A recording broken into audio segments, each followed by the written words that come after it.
Hi, this is Heather with Spritty Bee, and I wanted to tell you about how to make authentic Italian risotto with chicken. I got this recipe from a friend of mine who, her husband is Italian, and he taught her how to make it. And it's supposedly the Italian way to make risotto, and you have to stand over the stove and make sure and you put hot broth into the pan and stir it. And you continue to stir it, and you just try to make sure all the grains are submerged. We normally like to have either a salad with it or sometimes just garlic bread. Here in this video I was making garlic bread to go along with it.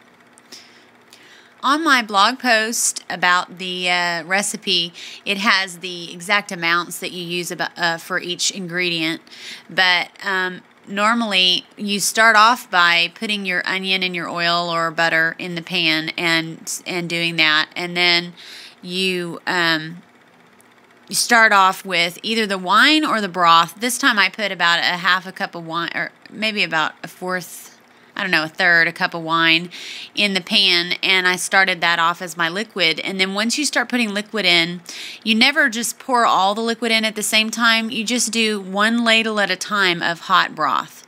And then I picked some rosemary to go along with it, and I wait, and after the rice is maybe halfway done, because you have to stand there for about 20-25 minutes, but when the rice is about halfway done, I would put in my chicken and my rosemary.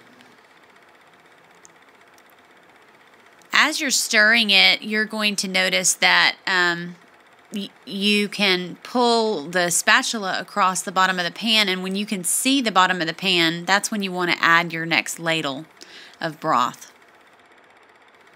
I actually made the broth the night before from a rotisserie chicken that we had eaten, and I just had it in a pitcher in the refrigerator, and I poured it into a large pot next to this one that I'm cooking the rice in. Here I'm adding a little bit more wine. This is a really good recipe for using up rotisserie chicken. We had just enough leftover rotisserie chicken to make one more meal, and this is usually what I like to do with it. Or I sometimes put it in my enchilada soup. So you just pour it all in, and then you submerge it into the broth and stir it in to warm it up. And you keep your broth pretty high. I normally keep mine at about a 7 or 8, and I normally keep the pan at about a 7 or 8. Sometimes at the very end there, I turn it up a little bit to make the evaporation happen quicker. And if you'll notice there, I normally don't chop up the rosemary. I just throw it in as a large sprig, so that once we dish it out onto the plates, we can all just kind of pull it out. It gives it a nice flavor, but you don't necessarily want to eat the rosemary. I mean, although it won't hurt you, but we just normally pick it out and throw it away. Another thing that I really like to cook in this risotto is mushrooms. And when I do the mushrooms, I normally will pan fry them in butter first before I put them in, to where they are real good and sauteed, caramelized a little bit. And then I pour them into this right around the same time I'd put in the chicken. This would be a really good recipe for a teenager learning to cook. You can give them a couple of dollars and let them spend the 20 minutes stirring, and really it's not very many ingredients to add. This here is my Parmesan. Then you add your milk. Here I'm using whole milk.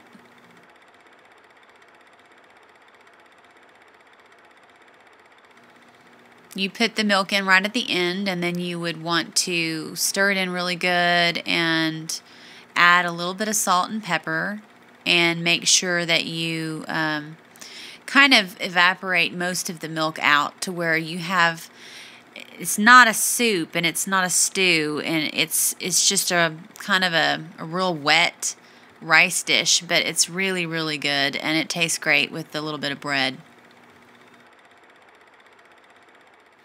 This is one of those dishes that doesn't photograph really well, but it tastes really yummy. It's almost like a comfort food, and It's one of my kids' favorite easy weeknight dishes, and one of my very favorite ways to use that rotisserie chicken that's left over. When it looks like this is normally when I have the kids set the table, and we dish it out in either a bowl or a plate. You can use either one because it's kind of almost, wet enough for a bowl. And then we pick our little sprigs of rosemary out, and everybody, you can add Parmesan to it if you want at the table. And we just eat it. It's a really, really yummy dish. I hope you like it.